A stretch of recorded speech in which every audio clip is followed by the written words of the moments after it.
اور انہوں نے اچانک اعلان کر دیا کہ اب ان کو اجازت نہیں دی جائے گی، کہ مان رہے ہیں کہ پہلے وہ وہاں سے پاکستان کے خلاف کارروائیاں کر رہے تھے، تو پھر یہ اس بات کا ثبوت ہے کہ ہاں وہاں پر یہ دہشت گرد جو پراکسیز ہیں موجود ہیں، فطرت الہندوستان جو ہے یہ وہاں پر موجود ہے، اور انڈیا ہی کے مقاصد کو بروئے کار لانے کے لیے پاکستان میں دہشت گردی کا عمل جو ہے وہ جاری رکھے ہوئے ہیں۔ تو یہ باقاعدہ یو این او کی رپورٹ ہے، یہ میری آپ کی یا اسلام آباد سے کوئی جاری ہوئی نہیں ہے۔ اگلا ٹارگٹ پاکستان کا جو ہے وہ مقبوضہ کشمیر کی آزادی ہوگا، اور وہ باقاعدہ وہاں پر یہ خوف موجود ہے کہ پاکستان کا فیلڈ مارشل جو ہے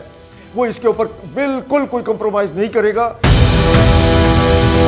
السلام علیکم، میں محمد اکمل اور آپ دیکھ رہے ہیں south Punjab digital. Pak Afghan border کا جو پارا ہے وہ ایک دفعہ پھر سے ہائی ہو چکا ہے۔ طالبان حکومت کی جو ڈبل گیم ہے، جو ڈبل کراس کرنے کی کوشش تھی، اور ان کا مکروہ چہرہ پوری دنیا کے سامنے ایک دفعہ پھر سے بے نقاب ہو چکا ہے۔ کس طرح سے وہ ٹی ٹی پی کی پشت پناہی کر رہے ہیں، اور اب وہ دعوے دار بن رہے ہیں کہ ہم نے ٹی ٹی پی کو وارننگ دی ہے، ہم تو ٹی ٹی پی کے خود خلاف ہیں۔ یہ حقیقت ہے کہ یہ سارا ڈرامہ کیوں رچایا جا رہا ہے؟ ان تمام تر چیزوں پر بات کریں گے کہ اس ڈرامے کے پیچھے اصل کہانی کیا ہے۔ ہمارے ساتھ موجود ہے سینئر دفاعی تجزیہ کار خالد بیگ صاحب۔ السلام علیکم سر۔ جی وعلیکم السلام۔ سر بتائیے گا کہ یہ جو طالبان ہے یہ تو کہتے تھے کہ ٹی ٹی پی جو ہے یا افغانستان سے پاکستان میں دہشت گردی نہیں ہو رہی، تو اب یہ ٹی ٹی پی کو وارننگ کیوں دی گئی ہے؟ دیکھیے بات یہ ہے کہ آپ کا یہ سوال بڑا ویلڈ ہے۔ اس کی وجہ یہ ہے کہ آج جو ایکسپریس ٹریبیون میں ایک سٹوری شائع ہوئی ہے جس میں یہ کہا گیا ہے کہ ہیبت اللہ خان نے اب ٹی ٹی پی کو اور ان کو وارننگ دے دی ہے، اور کہا ہے کہ یہ افغانستان سے پاکستان کے خلاف کوئی کارروائی نہیں کریں گے۔ اب بات یہ ہے کہ یہ کہاں دی گئی ہے وارننگ، کیا ہے اس کا کوئی سورس، کیا ہے، کیا اس کا کوئی ثبوت، کوئی ایسی چیز۔ دوسرا یہ ہے کہ کیا لکھنے والے نے جو پاکستان کی وزارت خارجہ اس سے کوئی رابطہ کیا ہے، ان سے کوئی حقائق معلوم کیے ہیں؟ دہشت گردی جو ہے وہ تو آئے روز ہر سطح پہ ہر جگہ پہ ان کی کوشش ہے، جاری ہے، اور انٹیلیجنس بیسڈ جو آپریشنز ہیں وہ بھی جاری ہیں، اور بڑے دھڑلے سے افغانستان کے اندر سے بی ایل اے اور ٹی ٹی پی جیسے اور مجید بریگیڈ جو ہے اس کے باقاعدہ کلیم بھی کرتے ہیں۔ ایک ہی کارروائی ہوتی ہے اور مختلف ان کے جو دہشت گرد پراکسیز ہیں وہ اس کو کلیم کر رہے ہوتے ہیں۔ تو اس میں پھر اس سٹوری کا مطلب کیا تھا؟ یہی کہ دنیا کی آنکھوں میں دھول جھونکی جائے، دنیا کو بتایا جائے کہ افغانستان کی جو حکومت ہے یا جو رجیم ہے جو ناجائز قابض ہے وہاں پہ، وہ اتنی اچھی اور اتنی ہمدرد ہو گئی ہے پاکستان کی، اور انہوں نے اچانک اعلان کر دیا کہ اب ان کو اجازت نہیں دی جائے گی۔ اور جب ابھی آپ نے جیسے سوال کیا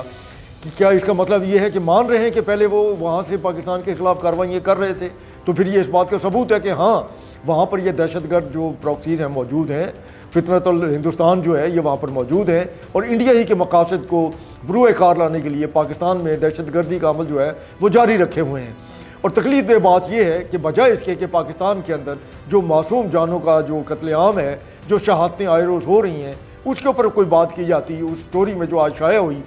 اس میں ٹوٹل جو ہے اس کا کوئی ذکر نہیں ہے، بلیک آؤٹ ہے کہ اب تک کتنے جو ہے یہاں پر لوگ شہید ہوئے اور کہاں کہاں انہوں نے کس طرح کی کارروائیاں کی۔ پھر دوسرا یہ ہے کہ جو یو این او کی رپورٹ ہے وہ یہ ہے کہ باقاعدہ جو عالمی دہشت گرد تنظیمیں ہیں، آئی ایس ایس اور یہ داعش وغیرہ اور اس طرح کی، اور اس میں کچھ تاجکستان سے تعلق رکھنے والی تنظیمیں بھی ہیں، کچھ دیگر بھی ہیں، تو وہ انہیں بھرپور تعاون جو ہے وہ فراہم کر رہی ہیں ٹی ٹی پی کو، مجید بریگیڈ کو اور ان لوگوں کو۔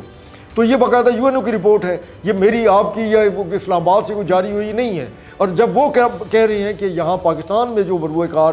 دہشت گرد ہیں، جو یہاں پر دہشت گردی کر رہے ہیں، جو یہاں پر معصوم لوگوں کا خون جو ہے وہ بہا رہے ہیں، ان کو مدد حاصل ہے عالمی دہشت گرد تنظیموں کی، تو پھر دنیا کو دیکھا جانا چاہیے، دنیا کو اس کے اوپر غور کرنا چاہیے کہ اس میں صرف پاکستان نہیں، کل کو کسی اور ملک کی بھی باری آ سکتی ہے۔ اس میں یہ بتائیے گا کہ جس طرح ہم نے دیکھا ہے کہ یہ بیان تو آ جاتا ہے، شائع بھی ہو جاتا ہے، لیکن کیا عملی طور پر جو افغان طالبان ہیں وہ ٹی ٹی پی کے خلاف کوئی کارروائی کریں گے؟ بالکل نہیں کریں گے۔ اس کی وجہ یہ ہے کہ انتظامی طور پر وہاں کی جو گورننس ہے وہ ان کے ساتھ مل کر چلا رہے ہیں۔ اس کی وجہ یہ ہے کہ ان کے پاس اپنے کوئی باقاعدہ فوج تو ہے نہیں، ان کے پاس نہ ہی کوئی تربیت یافتہ اس طرح کے لوگ ہیں کہ جو باقاعدہ پولیسنگ کر سکیں یا انتظام سنبھال سکیں۔ تو اس کا نتیجہ کیا ہے؟ اس کا نتیجہ یہ ہے کہ یہ جو دہشت گرد گروہ ہیں مختلف،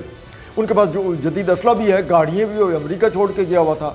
ان کے اوپر بیٹھ کر وہ پیٹرولنگ بھی کرتے ہیں، سارا کچھ کرتے ہیں، اور جس طرح کے وہ مظالم ڈھا رہے ہیں اس وقت افغانستان کے اندر، تو وہ بھی انتہائی تکلیف دہ ہے۔ ابھی جو آج ہی ایک رپورٹ جو ہے وہ شائع ہوئی ہے افغانستان کے حوالے سے، اس کی خواتین کے حوالے سے، تو اس میں بتایا گیا ہے کہ پچھلے 2 ماہ کے اندر جو ہے تقریباً 23 خواتین ہیں، جس میں